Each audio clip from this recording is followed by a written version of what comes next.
Hello and welcome to News in Depth here on TVP World with me, Hashim Kumar.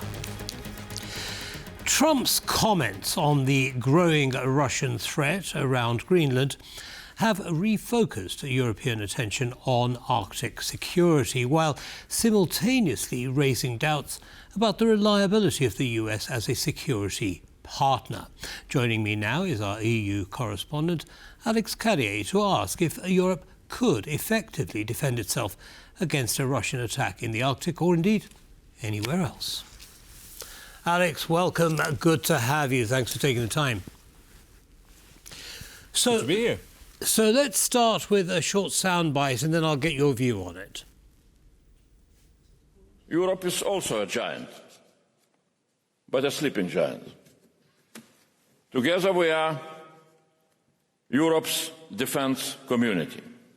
Member States, with all their militaries, High Representative, European Defence Agency, Commission, industries.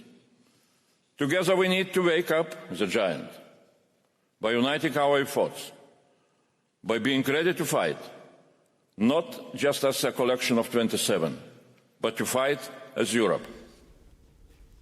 Now, that was Andreas Kubilius. He's EU Commissioner for Security Matters. You heard what he had to say, and it sounds pretty obvious, doesn't it? Your thoughts?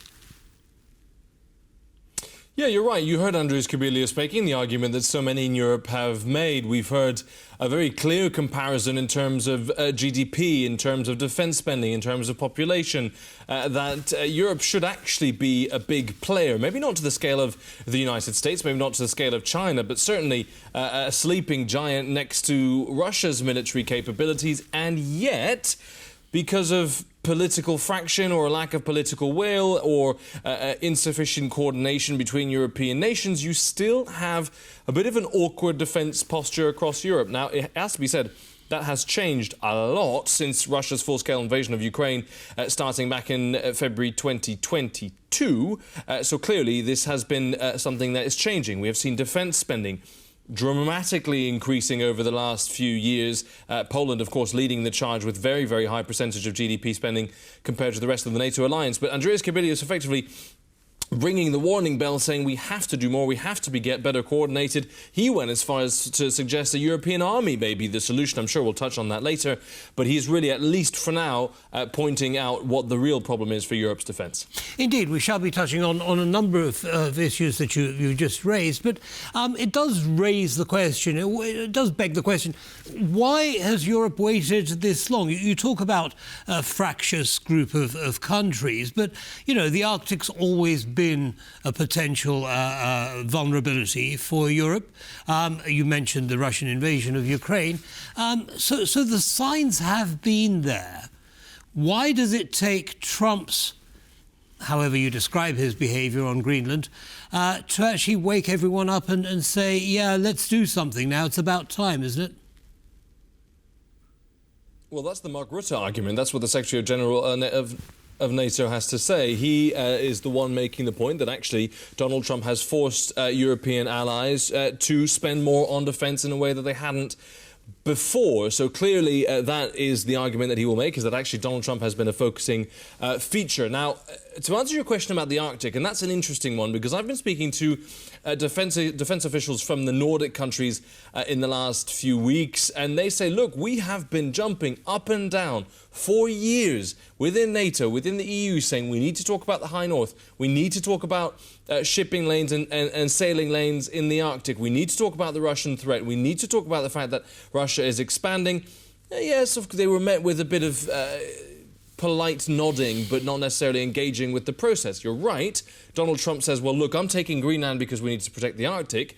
Now, other European powers focusing that effort.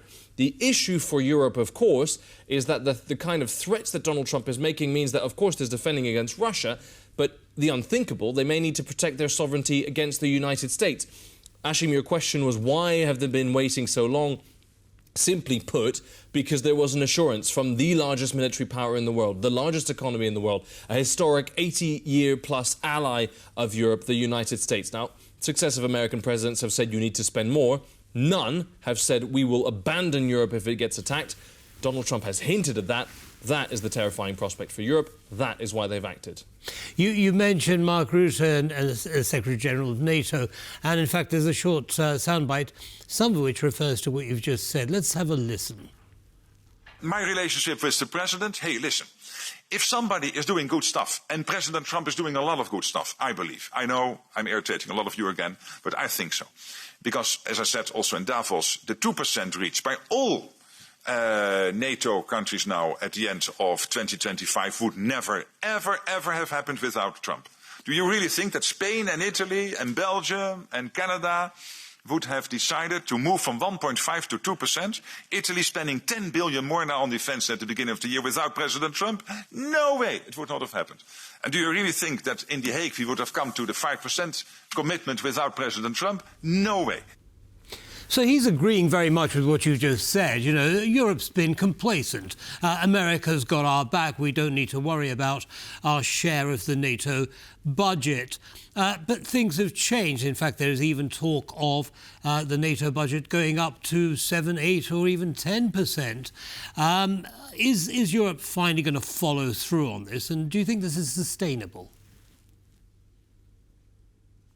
Well, they say they will, and they're going to have to, not just because of the United States, but because of the continuing Russian threat on Europe's eastern flank, a threat that Poles and Lithuanians and Latvians and Estonians and Finns are all too aware of. There is a feeling, particularly among those countries, that Vladimir Putin will not stop at Ukraine. We have seen that at least demonstrated by hybrid attacks, by the use of the Shadow Fleet, by Shadow Fleet tankers dragging anchors and damaging cables in the Baltic Sea. We have seen that by acts of sabotage on the Polish railway. So the argument from those countries is we've got to step up and we've got to step up now. But there are still some, mostly in Western Europe, it has to be said, that are critical of Mark Rutte for what he just said, critical of the fact that he is cozying up to Trump. We've heard from Charles Michel, the European Council president, just in the last few hours saying that Mark Rutte should stop being an American agent and he needs to unite NATO and that the Secretary-General of NATO, Mark Rutte, should stop with appeasement.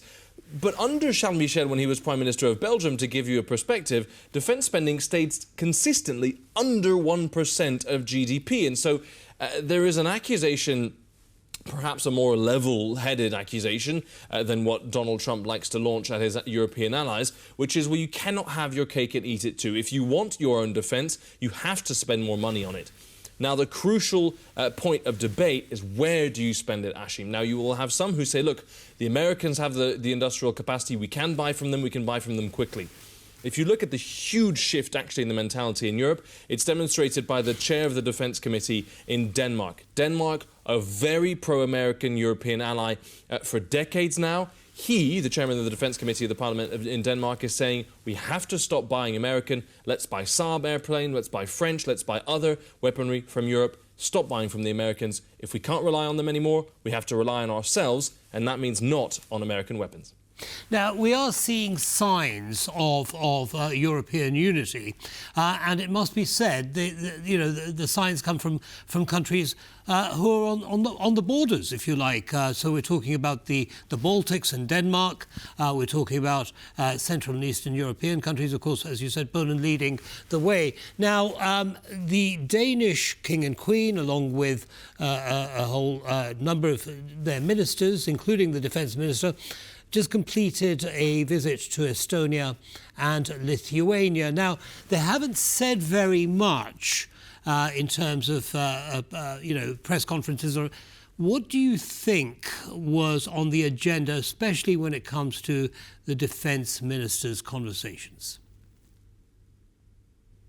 Well, the defence ministers will be talking about more coordination. They'll be talking about what European security and defence will look like. What are the interests of Lithuania? What are the interests of Denmark? How do they coordinate?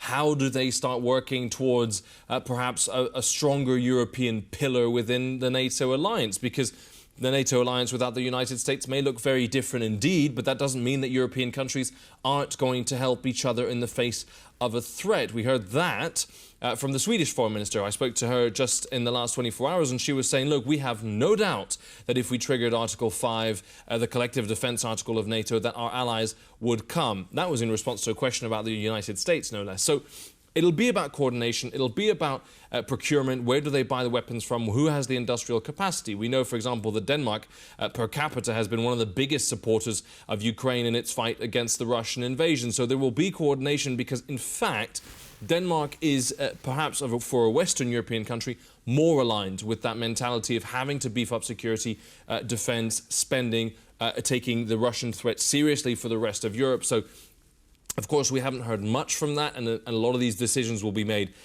by the leaders of these countries and perhaps in a European context, but still, alignment, coordination, very important for those two countries. Indeed it is. And you talk about beefing up production. Of course, Poland is in the lead with that. They've just been granted funds from the European Union under the SAFE programme, which is going to be used for defence. And one of the major milestones that's already been reached, of course, is the production of anti-drone defence systems, which are being produced in Poland, along with support from Denmark. So is this the way ahead? I mean, we see Poland actually becoming the hub for such systems, not only in the region, but as an exporter. Is this the way ahead for other countries in the region? Well, look, I think the first thing to say is that for countries who feel the need to take security and defence much more seriously, the kind of Polish commitment over years and years and years to spending much more on defence relative to the size of the GDP is one to follow. If there is one thing the Poles were very clear about many, many years ago, it's the Russian threat in Europe. Some perhaps did not take that seriously enough. Now, it's also worth saying that when it comes to anti-drone technology, interceptor drone production, anything to do with anti-drone warfare, the European leader in that particular department very naturally is Ukraine. But we have seen so many examples both of incursions onto Polish territory, either from Belarus or through Ukraine from Russia. We've seen properties destroyed, of course, by those incursions as well. And there will be a real desire for those eastern flank countries to spend a lot of money developing this technology. We've seen that from Poland in the last few hours, this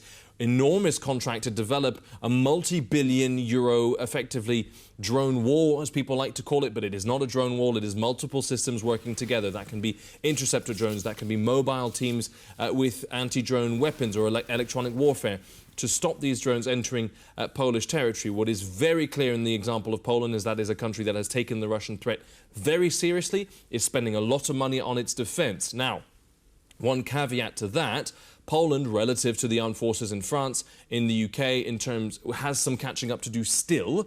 Now, it is going to be, if not already, one of the largest militaries in terms of manpower in Europe. That certainly is a problem that France and the UK are still facing. Manpower remains a problem in terms of recruitment. Poland does not have that issue.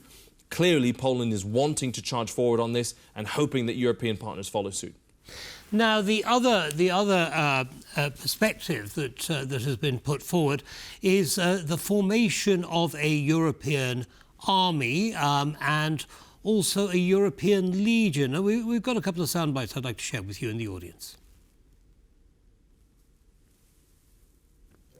European allies are sending a very clear and strong message to the Americans. If it is necessary to defend the Arctic, we are ready. And of course, we are ready together with the Americans, because after all, if one ally is attacked, it doesn't matter if it is the United States, Canada, Greenland, or in our region, and accordingly all the allies together defend the alliance. So that was referring to an exercise by a number of European countries in Greenland. And you know, what you heard there was, you know, we're not actually saying we're going to defend Greenland against America, but we are showing that we are capable of defending Greenland. It must be said that the numbers of soldiers that took part in that exercise was actually pretty low. In the hundreds. I mean, was that sending a strong enough message to Putin? Well, look, I don't know that would have sent a particularly strong message to Putin because, again, the calculus for so many years when it comes to Arctic security was, well, we'll have the Americans on side. And so the real balance shift with Greenland is that the US was then acting like a more aggressive player in that field. you said, we should be able to defend, we have the capacity to defend Greenland. The American perspective is absolutely no, you don't. European powers, as far as Washington is concerned, do not have what it takes to defend the Arctic, do not have what it takes to defend Greenland, and therefore, by proxy, defend the United States when it comes to missile defence or air defence. Now, that is a really dramatic scenario and a dramatic hypothetical, but this was the argument from the United States. Greenland has been left broadly undefended by the Danes, and therefore war stepping in to beef up security and defence. So clearly there is a disconnect here, and the Danes and the government in Greenland saying to the US, look, you want to build your defence capacity on Greenland? Let's work together, let's talk about it, let's find a plan. You don't have to acquire or annex this place to be able to work with your allies on this. But Arctic security, very much a capability that European powers have not built up particularly over the years. Now, some exceptions, of course, the Norwegians, the Swedes, the Finns. Alexander Stubb, the Finnish president, pointing out that in terms of manpower, the Finns have one of the largest Arctic-capable armies in the world. Less so for the Brits, less so for the Germans, the French, etc., for purely geographical reasons. But again, we will see more in the next few weeks when it comes to beefing up that Arctic security. We understand we've got NATO defence ministers in town in about 2 weeks' time. We'll almost certainly hear more from them then. Right, now finally, in the last couple of minutes that we have left, Alex, I just want to share a quick soundbite from Kaja Kallas and also Polish Foreign Minister Sikorski coming up on a European army. I can't imagine that countries will create a separate European army. So it has to be the armies that already exist. So we need to see how that works in practice. For me, it is understandable that in military you have to have a very straight and understandable chain of command so that whenever something happens, it's clear who gives orders to whom. I believe that talking about a federal army is pointless and unrealistic because national armies will not be merged. But we could form what I would call a European Legion, initially a brigade-sized unit open to citizens of EU member states and perhaps candidate countries, with agreed rules on the use of force, politically accountable to the Foreign Affairs and Security Council, and funded from the EU budget. Right, well, I mean, from what both of those speakers have said, it doesn't sound as though there is going to be any unity when it comes to integrating militarily. The closest was, of course, Foreign Minister Sikorski's idea of a legion. I'm not quite sure how that would work. Your thoughts? Well, look, this is a debate almost as old as the European Union itself. When this was formed, well, OK, do we need to expand and have a United States of Europe, more federal power centralised in Brussels? What about military? Should we be coordinating as 27 countries, all under one flag, effectively following the model of the historic model of the United States, independent states coming together, having a large federal military? The answer, broadly, has fairly consistently been no, and this is never going to happen. You heard that from Kaja Kallas just now, saying, let's not do this. It would overcomplicate things. It would make things more bureaucratic and difficult.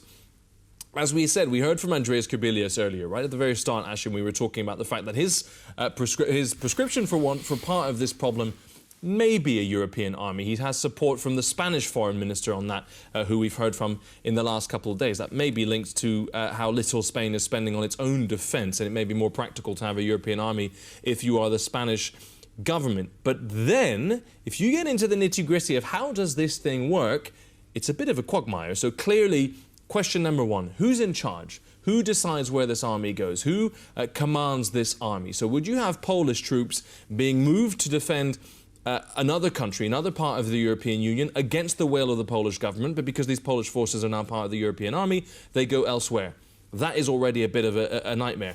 There are so many questions about commanding. It's also a question about changing the EU treaties to create an army, because at the moment the EU does not have that competency. It is not up to the EU to tell member states what to do with defence and military.